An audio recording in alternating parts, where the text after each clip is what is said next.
it's Metal Dave with you on Too Fast to Die, and I hope you all are staying safe and healthy during pandemic palooza, the COVID crapola, or whatever else you're calling the calamity that is the year 2020. In better news, I've been listening all week to the new album from the UK band Massive Wagons. The album is called House of Noise. It's their fifth album. It was released last week, July 17th, and from what I understand, it's already number 9 on the UK charts, which is great news for fans of guitar-driven hard rock. The band was brought to my attention by a friend of mine named Steve Blackmore, who lives in England. Steve arrived in Austin, Texas one year, many years ago, for the South by Southwest Music Festival. He tracked me down, we connected, we became friends, and ever since he's been turning me on to bands from Europe that maybe aren't on the American radar just yet, which brings us to Massive Wagons. They've been around for a while.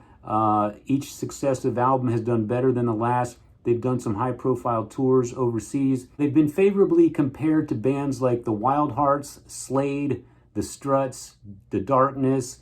And for those of us in America, maybe some of you that don't know those bands, I would say you could draw a valid comparison to maybe the Foo Fighters. And if you've got your ear to the underground, and especially if you live in Texas, you'll hear echoes of a band called the Riverboat Gamblers.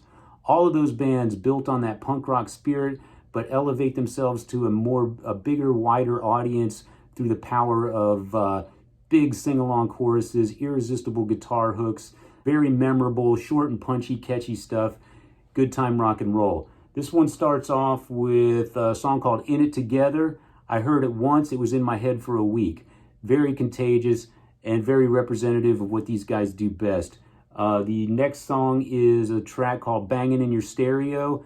It is the single off of this album. There's a video for it on YouTube. You can see it there and elsewhere. The title track, again, very catchy, very hooky. These guys are just master craftsmen when it comes to writing 3.5, 4-minute songs that stick in your head and won't go away. I can't pick a favorite song. It changes every 15 minutes, which I guess is the mark of a great album, right?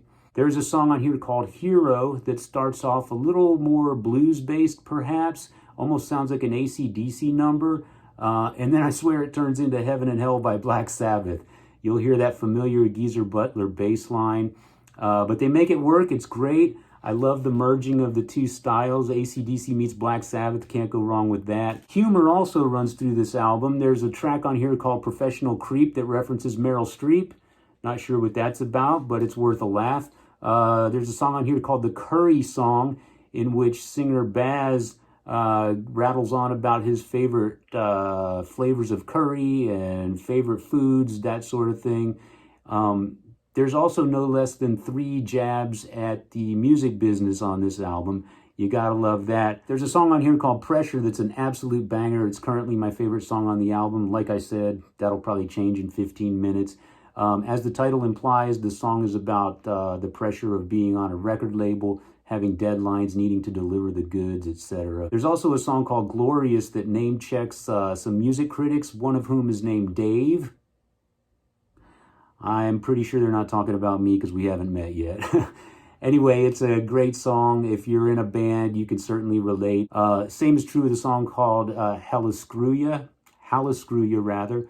Again, about a music critic who comes to the gig, leaves about halfway through because he can't be bothered, and then tries to cobble together a story that's completely inaccurate.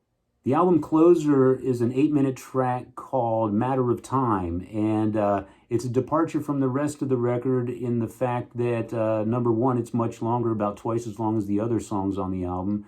But it starts off, it's a bit more melancholy. It starts off with sort of a lazy sway that's reminiscent of perhaps a Rolling Stones song. And then it just swells and grows into this epic finale that's not unlike something you'd find on Guns N' Roses' Use Your Illusion records. Which brings up another point. These guys are obviously great musicians. Yes, they specialize in short, catchy, punchy songs. 3.5 minutes and out, leave you singing along. But there's a lot of great musicianship going on here, a lot of dynamics. They have a certain tightness that you won't find in sloppy punk rock. There's a certain amount of polish to the choruses and hooks. All of it's a cut above. These guys are definitely not three-chord wonders.